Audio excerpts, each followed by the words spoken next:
Мужчина убил человека во время застолья в Ленском районе республики. По сообщению Следственного комитета, его задержали и поместили в изолятор. По предварительной информации, 9 октября во время рыбалки к группе мужчин присоединился незнакомый человек, после чего компания начала распитие алкоголя.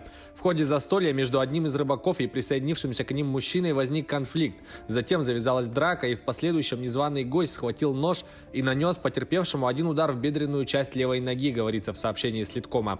На следующий день пострадавший скончался в реанимационном отделении Ленской центральной районной больницы. Подозреваемого задержали и поместили в изолятор. На данный момент расследование продолжается. Тела двух мужчин 22 и 26 лет обнаружили после пожара в гараже в селе Томтор Мегино-Кангаласского района. По информации Следственного комитета, утром поступило сообщение о том, что на месте возгорания гаража, расположенного во дворе одного из частных домов села, обнаружены тела мужчин 22 и 26 лет со следами термического воздействия. По предварительной информации, смерть мужчин носит некриминальный характер. Причины устанавливаются. Сейчас организована доследственная проверка, по результатам которой будет принято процессуальное решение. Управление ФСБ России по Якутии установило, что руководитель отдела Алроса охраны, используя свои управленческие полномочия, подписал несоответствующие действительности акт о выполненных работах по установлению охранных сигнализаций на предприятиях компании. По официальной информации, фактическим выполнением работ занималась компания «Грумант». Начальник отдела Алроса охраны был ответственным за надлежащее исполнение и соблюдение сроков договорных обязательств. Но должностное лицо в целях сокрытия нарушения своих должностных обязанностей осознанно согласовал заведомо подложные документы, подтверждающие завершение установочных работ. В настоящее время охранные сигнализации установлены не в полном объеме, однако на основании подписанных актов оплата произведена полностью. В результате Алроса причинен ущерб в крупном размере. Суд признал обвиняемого виновным в злоупотреблении полномочиями и назначил ему наказание в виде лишения свободы сроком на 2 года условно. В Алданском районе Якутии возбуждено уголовное дело по факту незаконной рубки лесных насаждений. Дело возбуждено по материалам проверки прокуратуры и лесничества. В ходе оперативных мероприятий сотрудники отдела экономической безопасности и противодействия коррупции выявили факт незаконной рубки лесных насаждений и установили предполагаемого подозреваемого. По версии следствия, на лесном участке, расположенном вблизи города Томмот Алданского района, работники организации, которые проводят строительно-изыскательные работы в период с августа по октябрь текущего года, без разрешительных документов вырубили лесные насаждения на общей площади около 17 гектаров. В результате объем вырубленных деревьев породы лиственница, сосна, ель, береза превысил 1400 кубометров. По оценкам экспертов, ущерб, причиненный лесному фонду, составил более 3,5 миллионов рублей. Расследование уголовного дела продолжается. В Якутии возбуждено уголовное дело о незаконной охоте на лося. Факт незаконной добычи дикого лося был выявлен инспекторами ГИБДД совместно с участковым уполномоченным полиции в августе этого года. В ходе рейдовых мероприятий, проводимых на территории Северного района в местности Баланас, был установлен автомобиль, в салоне которого была обнаружена разделанная туша животного.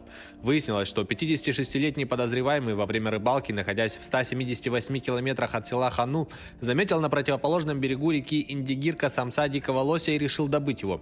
Несмотря на то, что в августе сезон охоты на парнокопытное животное в республике закрыт, злоумышленник, не имея лицензии из своего зарегистрированного охотничьего ружья, произвел отстрел Сахатова. Установлено, что подозреваемый оставил половину разделанной туши на месте происшествия, а половину переправил через реку на моторной лодке. Сумма ущерба, причиненная в результате противоправных действий, по результатам экспертизы составила 240 тысяч рублей. На период предварительного следствия подозреваемому избрана мера пресечения в виде подписки о невыезде и надлежащем поведении. Двое жителей республики, отбывающих наказание в исправительной колонии, приговорили к тюремному заключению за 42 эпизода мошенничества. Об этом сообщает прокуратура региона. Подсудимые предлагали через социальные сети оказать содействие в получении водительских удостоверений любой категории без сдачи экзаменов. Отмечается, что своим заказчикам они представлялись сотрудниками ГИБДД и с помощью графических программ изготавливали макеты удостоверения, которые затем отправляли покупателям. После получения денег мошенники прекращали общение с ними. Подсудимые признаны виновными в совершении 33 эпизодов преступления за мошенничество, совершенное организованной группой, и за 8 эпизодов по статье «Приготовление к совершению мошенничества организованной группой», а также за 1 эпизод покушения на совершение мошенничества организованной группой. Мужчин приговорили к 9 и 8 годам лишения свободы с отбыванием ими наказания в исправительной колонии общего режима. Сумма ущерба, причиненного потерпевшим, составила более 700 тысяч рублей. Мотоциклист погиб в Тампонском районе Якутии. По сообщению ГИБДД, водитель мотоцикла не справился с управлением и опрокинул его. ДТП произошло 12 октября возле села Мегино-Алдан на 2-м километре поселочной дороги.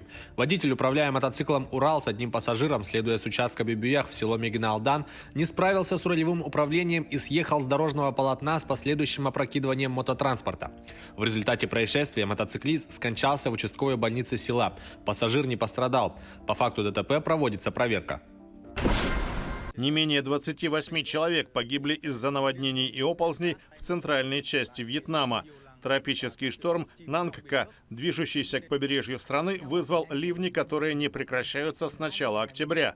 В пострадавших от стихийного бедствия районах затоплены дома и поля, разрушены дороги.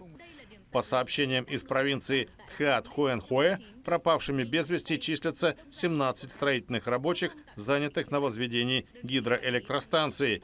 Ничего не известно о судьбе еще 13 человек, отправленных на их поиски. Метеорологи дают неблагоприятный прогноз для севера и центра Вьетнама вплоть до пятницы. Последствия проливных дождей в виде паводков и селей стали причиной гибели по меньшей мере 11 человек в провинции Паусат на западе Камбоджи.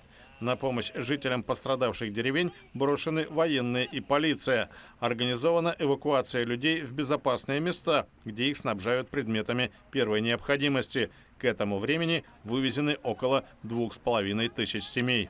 Это была рубрика «Чрезвычайные происшествия». Выпуск подготовил Юрий Осипов. Берегите себя и до встречи в эфире.